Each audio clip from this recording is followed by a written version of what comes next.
सुन हे राजन, आज मैं तुम्हें तारकासुर और कार्तिकेय के उस युद्ध की कथा सुनाता हूं जो केवल अस्त्र शस्त्र का संग्राम नहीं बल्कि अहंकार और मर्यादा के बीच हुआ अंतिम निर्णय था।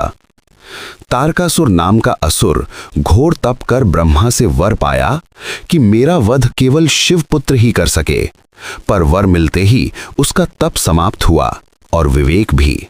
उसने स्वर्ग, पृथ्वी और पाताल तीनों लोकों को अपने भय से जकड़ लिया।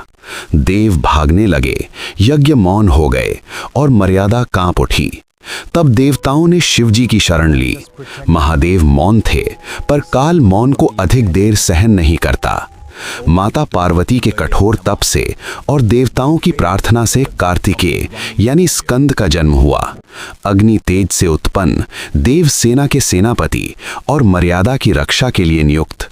जब तारकासुर को ज्ञात हुआ कि शिवपुत्र जन्म ले चुका है तो उसने समझ लिया अब समय समाप्ति का है। युद्ध टल न सका।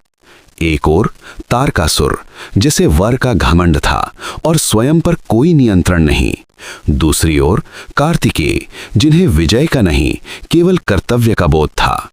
जब भाला चला तो केवल शरीर नहीं टूटा, अहंकार का भविष्य टूट गया। तारकासुर का अंत हुआ क्योंकि वरदान कभी भी बुद्धि का विकल्प नहीं हो सकता। हे राजन, प्रश्न ध्यान से सुन। जिसने तप से शक्ति पाई वह नष्ट हो गया और जो दूसरों की पुकार पर जन्मा वही विजयी हुआ। यह युद्ध भाग्य का था या कर्म का? दोष किसका था?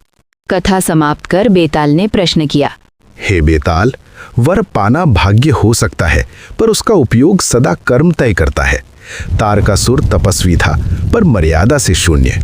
कार्तिकेय जन्म से योद्धा नहीं कर्तव्य से योद्धा बने। इसलिए ये युद्ध भाग्य से नहीं अहंकार से जन्मा और उसका अंत मर्यादा ने किया। तू बोला और मैं चला। महाशिवरात्रि के पावन अवसर पर आपके घर महादेव की कृपा बनी रहे। लाइक, शेयर, सब्सक्राइब करें। कमेंट में हर हर महादेव लिखना न भूलें।